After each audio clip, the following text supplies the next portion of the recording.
এতিয়া আমি জনা সমস্যাৰ কথা ক'লে ইতিমধ্যে আপোনালোক চবে গম পাই আছে, দুজনে প্ৰাৰ্থিত্ব কৰি আছে, ভুৱন পেগু ডাঙৰী আৰু ৰাজু কুমাৰ মেডম। আৰু আমি আজি ইয়াত একেলগে আপোনালোক দেখিছে, আজি ভিডিঅ' কনফাৰেন্সিঙত আমি অলৰেডি ইতিমধ্যে 3 নম্বৰ সীমাই চাপৰিত উপস্থিত হৈছোহি। আমি ভুৱন পেগু ডাঙৰীয়াকে ছাপোৰ্ট কৰিবলৈ সকলো দলে বলে একেলগে ওলাই আহিছোঁ। ইয়াত দুটা কাৰণ আছে। প্ৰথম কাৰণটো হৈছে কি, মই আগৰবিলাক নকওঁ, পুৰণা মানে স্কিমবোৰৰ কথা পাতি লাভ নাই।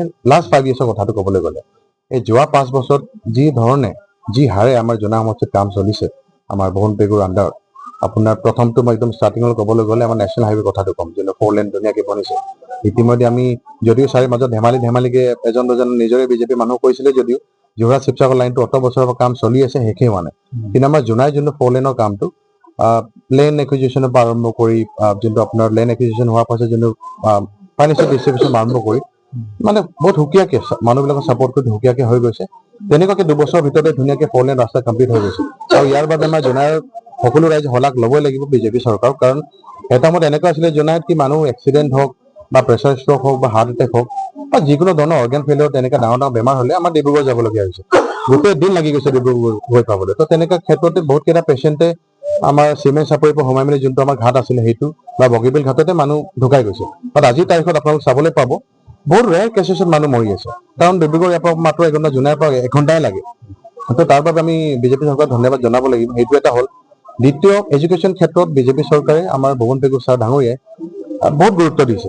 স্কুলৰ ক্ষেত্ৰত বুলি ক'লে একেলগে মডেল ৰেচিডেঞ্চিয়েল স্কুল ইতিমধ্যে তাত আমাৰ ট্ৰাইবেল ল'ৰা ছোৱালীৰ কাৰণে যোনটো ফেচিলিটিজ দিছে, আপোনালোক যদি তাত কোনো দিনাখন এদিন গৈ মেলি চায়, খোৱা বোৱা একদম ধুনীয়া, পঢ়া শুনাৰ ক্ষেত্ৰত বহুত বঢ়িয়া। কেইদিনমান আমি গৈছিলোঁ, তাৰ ষ্টুডেণ্টবিলাক এমাহ 2 মাহ 4 মাহ মান হৈছে ক্লাছেছ কৰা, ভেৰি স্মাৰ্ট। তেওঁলোকৰ ক্লাছেছ কৰা ষ্টাইলবিলাক ভাল, লেবৰেটৰী বঢ়িয়া, খোৱা বোৱা ক্ষেত্ৰতো তেওঁলোকৰ চাইণ্টিফিক মানে একদম ধুনীয়াকৈ কৰিছে। তো সেই ক্ষেত্ৰত এডুকেশ্যন ক্ষেত্ৰত এটা হ'ল একেলগে মডেল স্কুল, ছেকেণ্ড হ'ল জোনাই হায়াৰ ছেকেণ্ডেৰী স্কুল, ঐতিহ্যমণ্ডিত। আমাৰ জোনাই যেতিয়াৰ পৰা মানে এষ্টাব্লিছ হৈছিলে তেতিয়াৰ পৰা আমাৰ জোনাই হায়াৰ ছেকেণ্ডেৰী স্কুলখন আছে। অলপ মানে পৰিস্থিতি স্কুলখন অলপ অলমষ্ট মানে বেয়া হৈ আছিলে। তাৰে এতিয়া 8 crore চেংচন কৰি মেলি আটক ধুনীয়া এটা স্কুল বনাইছে, য'ত ছেইম মডাৰ্ণ ফেচিলিটিজ থাকিব, লেবৰেটৰী লাইব্ৰেৰী তেনেকুৱা। সেইটো হ'ল। আৰু তৃতীয় কথাটো যোনটো আমাৰ ভিতৰুৱা অঞ্চলবিলাকৰ স্কুলবিলাকৰ পেৰেণ্টছবিলাকৰ কি হয়, হোষ্টেলত মানে এফৰ্ড কৰিব নোৱাৰে। জোনাই হায়াৰ ছেকেণ্ডেৰী পঢ়াব বিচাৰিলোঁ, কোনোবা হায়াৰ ছেকেণ্ডেৰী পঢ়াব বিচাৰিলোঁ, হোষ্টেল এফৰ্ড কৰিব নোৱাৰে। বেছিভাগে মিডল ক্লাছৰ বা BPL ফেমিলিৰ হয়। এতিয়া যিমানকেইটা স্কুলবিলাকত য'ত ষ্টুডেণ্ট কনচেন্ট্ৰেশ্যন অলপ বেছি, তেনেকুৱা স্কুলবিলাকত মই একজেক্টলি ফিগাৰটো নাজানো, around 50 lakhs মষ্ট প্ৰবলি চেংচন কৰি মেলি হোষ্টেল ফেচিলিটিজ ক্ৰিয়েট কৰি দিছিলে, বইজ এণ্ড গাৰ্লছ ছেপাৰেটলি। তো সেইটো ক্ষেত্ৰতে গম পোৱা যায় যে এডুকেশ্যন ক্ষেত্ৰত ভুৱন পেগু ছাৰ ডাঙৰীয়াই কিমান মানে গুৰুত্ব দি আছে। আৰু যিহেতু এইখিনিত আমি এটা কথা সুধিবই লাগিব, নিশ্চয় যিহেতু ভুৱন পেগু আৰু লগত কংগ্ৰেছৰ যি প্ৰাৰ্থী এই ৰাজু কুমাৰ মেডম, তেখেত দুইজনে এটা সময়ত একেই দলৰ একে সংগঠনৰ জাতীয় সংগঠনৰ সতীৰ্থ আছে। তেখেতৰ লগত কিবা প্ৰত্যাহ্বানৰ সন্মুখীন হোৱাৰ সম্ভাৱনা আছে নাই? এটা সময়ত তেওঁলোক এটা দলৰে আছিলে, দুজনে একেটা সংগঠনে থাকি মেলি সংগ্ৰাম কৰিছিল। এতিয়া কি কাৰণত তেওঁ ওলাই গৈছিল আমি সকলোৱে জানে, যে ICDSৰ যোনটো স্কেম হোৱাৰ কাৰণে তেওঁ সংগঠনৰ পৰা ওলাই গৈছিল।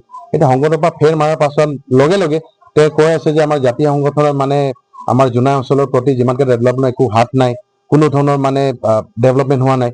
কংগ্ৰেছত সোমাই যোৱাৰ লগে লগে কৈছে কি জোনাইত কোনো ধৰণৰ ডেভেলপমেণ্ট হোৱা নাই। আৰু ছেম সেই কংগ্ৰেছ চৰকাৰে কেইদিনমানতে নিউজত একদম একেবাৰে পেন ইণ্ডিয়া লেভেলত বিয়পাই দিছিল কি জোনাইত কোনো ধৰণৰ 4 লেন বনাই নাই, সেইটো আৰ্টিফিচিয়েল ইণ্টেলিজেঞ্চিহে বনাইছে। প্ৰত্যাহ্বান বুলি তেনেকে কোনো জোনাই ৰাইজে দেখি আহিছে কি ধৰণে আমাৰ জোনাই ডেভেলপমেণ্টবিলাক মানে দিনক দিনে ধুনীয়াকৈ হৈ গৈ আছে।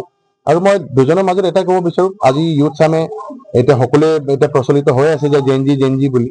আমাৰ ইউথ চামে দেখি আহিছে কি ধৰণে ডেভেলপমেণ্টৰ কামবিলাক চলি গৈ আছে।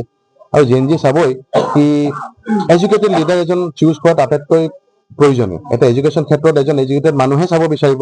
এতিয়া দুজনৰ মাজত মই আমাৰ ছাৰৰ কথাটোৱে ক'ম, ভুৱন পেগু ছাৰ ডাঙৰী, তেখেত কটন কলেজত পঢ়া, তেখেত দুনিয়া ঘূৰিছে, বিভিন্ন ধৰণৰ ভাল ভাল কাণ্ট্ৰিত গৈ মেলি সেই আইডিয়াছবোৰ জোনাইলৈ আনিব বিচাৰি আছে। আৰু তাত আমাৰ জোনাই ছাপোৰ্টটো বিচাৰে। এতিয়া ৰাজু মেডমে কিমান পৃথিৱীখন দেখিছে মই নাজানো, আৰু তেওঁ কিমান শিক্ষিত সেইটো মই ক'বলৈ নাযাওঁ। It is not good to counter someone personally in news channel, but আমাৰ ছাৰৰ কথাই কওঁ, তেওঁ বহুত দূৰদৰ্শী মানুহজন। আমি তেখেত আপোনাৰ বহি যদি চিন্তা কৰে, এতিয়া লাহে লাহে যিমানখিনি এডুকেশ্যন ক্ষেত্ৰত হওক, ইনফ্ৰাষ্ট্ৰাকচাৰ ক্ষেত্ৰত হওক, মানে বহুতখিনি কাম তেওঁ আগবাঢ়ি লৈ গৈ আছে। আৰু যিহেতু জোনাই এটা ডাঙৰ সমস্যা এটা আছিলে বানপানী সমস্যাটো, সেইটো কাৰণে অলৰেডি ধুনীয়াকৈ ৰ'ড কাম এমেণ্ডমেণ্ট কাৰ্টৰ পৰা যোনটো ৰাস্তাটো গৈ আছে বনাই গৈ আছে। তো সেইখিনি বস্তুবোৰ যেতিয়া চোৱাৰ পাছত, ডেভেলপমেণ্টখিনি চোৱাৰ পাছত মই নাভাবোঁ যে জোনাই ৰাইজে বিচাৰিব কি যোনটো অলৰেডি MLA কাম কৰি আছে, নতুনকৈ MLA জন আনি মেলি বিশেষকেনো কি কৰিব বিচাৰিব। আৰু য'ত কংগ্ৰেছ চৰকাৰ য'ত মানে কৰাপশ্যনৰ স্কেম বুলি ক'লে তেওঁলোক নাম্বাৰ 1, তেনেকুৱা এটা চৰকাৰলৈ কিয় নানিব বিচাৰিব? শেষত আপুনি ৰাইজলৈ কি আহ্বান জনাব সমগ্ৰ জোনাই সমষ্টিবাসীলৈ? মই এইখিনি আহ্বান জনাম। এতিয়া চাওক, কেইদিনমানতে গালিত আপোনাৰ নতুনকে মেডিকেলৰ কাৰণে ইনগ্ৰেশ্যন কৰিছে, চিমেণ্ট মুখত কৰিছে, জোনাইত অলৰেডি চিভিল হস্পিটেলখন অলৰেডি লাইভ হৈ গৈছে, তাত কিছুমান কাম থাকি গৈছে। ইমান ধুনীয়াকে য'ত এনেকুৱা এজন বিধায়ক পাইছো য'ত মানে কামবিলাক ধুনীয়াকে কৰি গৈ আছে, তেনেকুৱা এজন বিধায়কক আপোনালোক চাওক কি ধৰণে কাম হৈ আছে। তেনেকুৱা এজন বিধায়কক আধৰুৱা কৰি ৰাখি দিলে মানে এইটো আমাৰ জোনাইৰ কাৰণে অহা 5 বছৰ আমি মানে পুছ বেক ঠেলি দিয়া নিচিনা হ'ব। যোনজন বিধায়কে ইমান ধুনীয়াকে আমাৰ মুখ্যমন্ত্ৰী ডাঙৰীয়াৰ লগত বহি মেলি, চিফ মিনিষ্টাৰ হিমন্ত বিশ্ব শৰ্মাৰ লগত বহি মেলি ইমান ধুনীয়াকে আঁচনিবোৰ আমাৰ জোনাইলৈকে আনি আছে, তেনেকুৱা এজন বিধায়ক দিন ৰাত মানে কাম কৰি আছে, তেনেকুৱা এজন বিধায়ক আপোনালোক ডেফিনেটলি আৰু এবাৰ চান্স দিব লাগে, যাতে যিমানখিনি আধৰুৱা কামবিলাক আছে সেইবিলাক শেষ কৰিও আৰু পূৰ্ণাংগভাৱে যিমানখিনি আগন্তুক দিনত কৰিবলগীয়া কামবিলাক আছে তেখেতক গুৰু দায়িত্ব দি মেলি আগবঢ়াই লৈ যাবলৈ মই সকলোকে অনুৰোধ জনাম। ধন্যবাদ।